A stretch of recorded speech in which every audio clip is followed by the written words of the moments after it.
Happy Friday. Welcome to KXN's On The Go. I'm Chance Sticklen. And I'm Amber French. Leading local in this morning's top story, a man was found dead after a house fire in Mandan. According to authorities there, the Mandan Fire and Police Departments were called out to the 1100 block of 11th Street Southeast just after noon on Thursday. When crews got to the scene, they entered the home and found that the fire had put itself out before they even got there. While searching the home, a man was located inside dead. The cause of the fire is still under investigation, and the identity of the man is being withheld until relatives can be notified.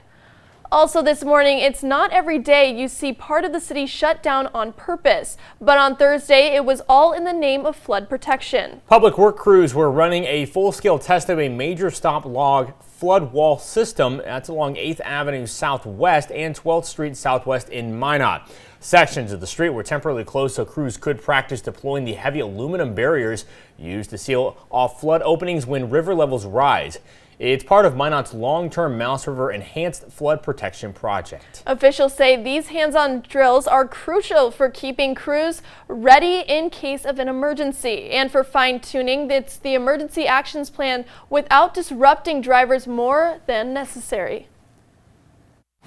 Our goal is to close down the roads as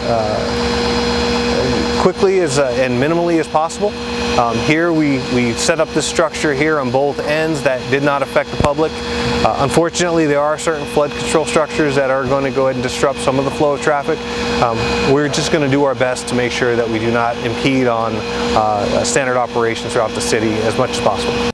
The city of Minot is currently evaluating its options for where it will hold its next flood wall test in the coming months. Some good news for the local baseball team here in Bismarck. The Larks wrapped up their 9th season on the diamond. In front of office staff say they were welcoming some new baseball fans over the summer. The Larks played 36 home games in the capital city and welcomed just under 60,000 fans. They say they sold out around 90% of their games. But team spokespeople say that 5,700 people traveled to the games outside of Bismarck and Mandan. They were even fans traveling from 30 states, including our friends up north in Canada. I mean, at this point in the year, to look back at what the season was like is just such a great reminder that this is so much more than a baseball team. It's a first-time job for a lot of people. It is memories that people create here at the ballpark. It's traditions that we're building. And it's really the first time that so many people are coming to Bismarck and having a reaction and a welcome to the state of North Dakota. So we're so grateful to be that welcoming face so often. The team also had 22 host families who provided a place to sleep for 84 Larks players this year. Yeah, the team also put 108 people to work as game day staff. Great to see that. Good morning, Andre.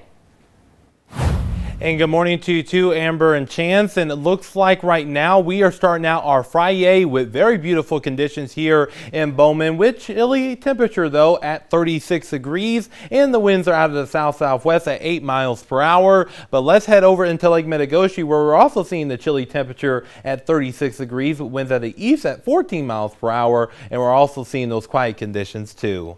Now looking at our current temperatures right now, our temperatures are mainly in the 30s and even a 27 degrees here in Flasher, and we even have 27 degrees there in Wolf Point.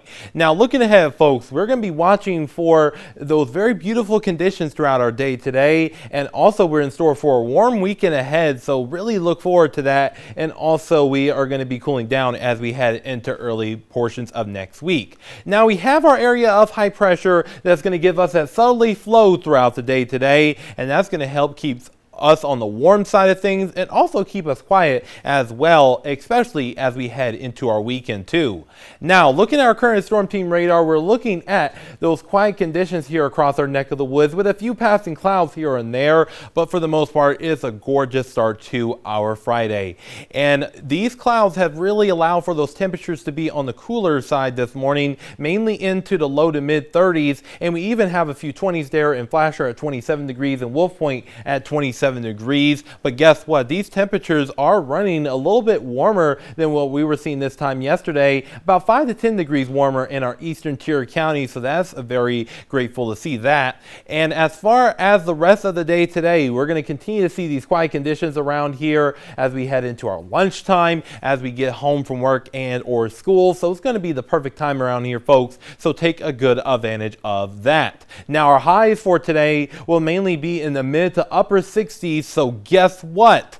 These temperatures are going to be running 10 to 20 degrees above normal for this time of year. So it's going to be such a great time around here, folks. So really enjoy the warmth, because we do not know how much more days we have like this until winter really settles in. Once we get into tonight, temperatures will drop down only into the mid to upper 30s, so a little milder tomorrow morning compared to this morning. Now, as far as our pattern ahead, we will continue to see our area of high pressure move its way towards the south and east, and that's going to continue to funnel in the warm air from the south, and that is going to be providing us with those warmer than average temperatures throughout our weekend. So it's going to be quite stunning around here. And looking at our Saturday, we will see those temperatures climb up into the upper 60s and mid 70s, so well above average. And on Sunday, we will see those temperatures increase into the mid 60s, so a little cooler, but overall it's going to be on the warm side and overall dry side. Now, however, once we get into late Sunday night into our Monday, we're going to see this fast moving system push through, and that is going to allow for us to see some potential rain chances around here. And also that's going to be dropping down the temperatures as we acquire more of a northerly flow behind this system. So that's something we'll be watching very closely here. Now, looking here in Williston, we're going to see those temperatures drop down into the 50s by Monday, and those 50s will continue into our Tuesday with breezy winds throughout the time period. And that same thing goes here in the Dickinson area as well. Now, looking here in the Minot area, we're going to be seeing 60s today, 70s tomorrow, and then those 60s for our Sunday. And once we get into our Monday, Tuesday, and our Wednesday and Thursday of next week, we will see those temperatures drop down into the 50s, and we will dry out by the time we get into our Tuesday. And that same thing goes here in the capital city too. So it looks like you guys, it's going to be a great weekend. So have a great weekend. Let's have a good time, right? Yes. Temperatures. That's yes. good stuff. For Amber, Andre, and Chance, for our entire production team, everyone here at KX News, have a great weekend. Be safe. We'll see you next week.